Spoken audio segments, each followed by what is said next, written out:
जो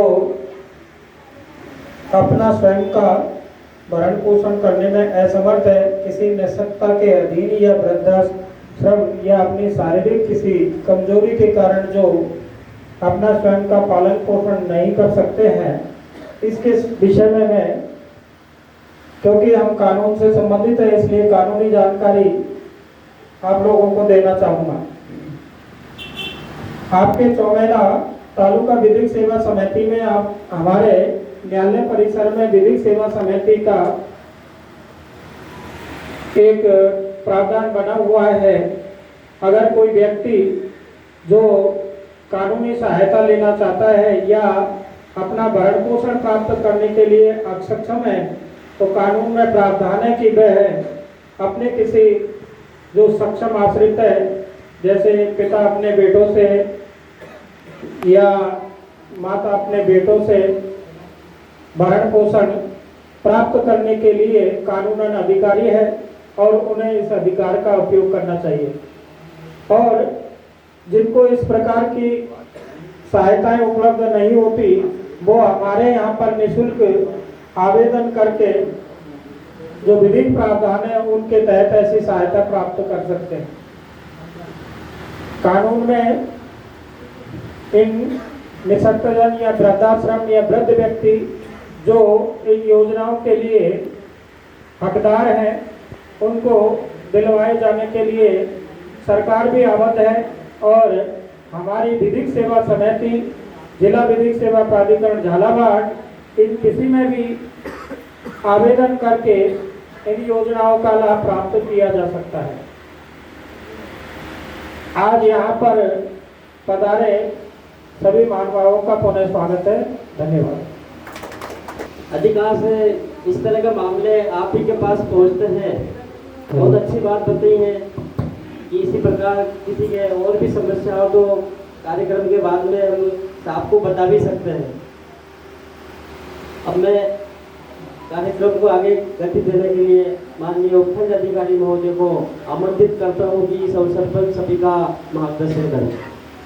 आज के इस अंतर्राष्ट्रीय वृद्ध दिवस पर मंच पर सम्मानीय मजिस्ट्रेट महोदय, डॉक्टर साहब, सम्मानित मंच, संस्थान के पदाधिकारीगण और वृद्धजन जो विराजे हैं, आज इस अवसर पर हम यहाँ सभी इकट्ठे हुए हैं कि वृद्धजनों का सम्मान किया जाए। तो सर्वप्रथम मैं सभी वृद्धों को प्रणाम करके और उनसे आशीर्वाद की अपेक्षा करता हूँ।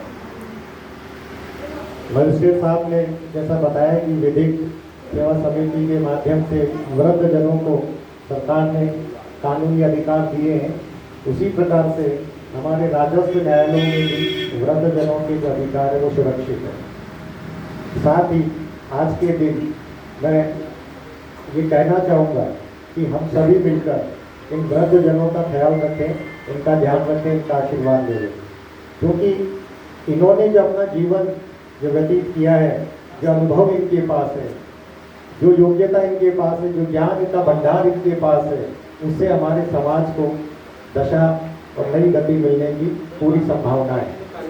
हमारी संस्कृति, हमारी गुणों को बचाए रखने के लिए इन वृद्धजनों का, इस युवा समाज को, युवाओं को और युवा पीढ़ी को आशीर्वाद की महत्वपूर्ण आवश्यकता है।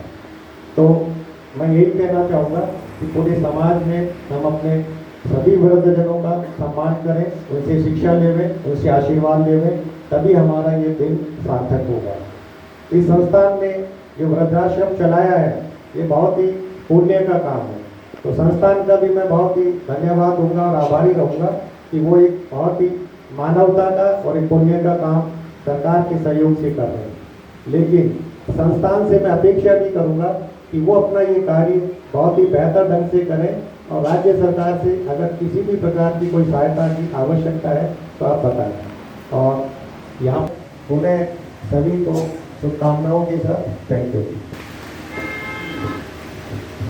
सम्मान्य उपखंड अधिकारी से लोगों की ही होना चाहिए, क्योंकि आज अपन सब देख रहे हैं कि हम भी इसी उम्र में जाएंगे, इसलिए समाज में इस तरह का मैसेज जाना चाहिए कि हमें भी इस उम्र की ओर बढ़ना है। तो आने वाली पीढ़ी इस तरह से सभी का सम्मान करें। ये एक दिन का इसी प्रकार आपको माला बनाई जाए, नहीं तो आजकल समाज में अलग प्रकार का दृश्य बनता है कि बेटा ते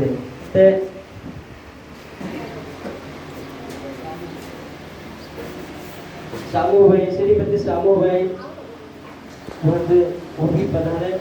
ये जैसा कि मैं निवेदन कर रहा हूँ कि सम्मानजनक स्थान वो पाए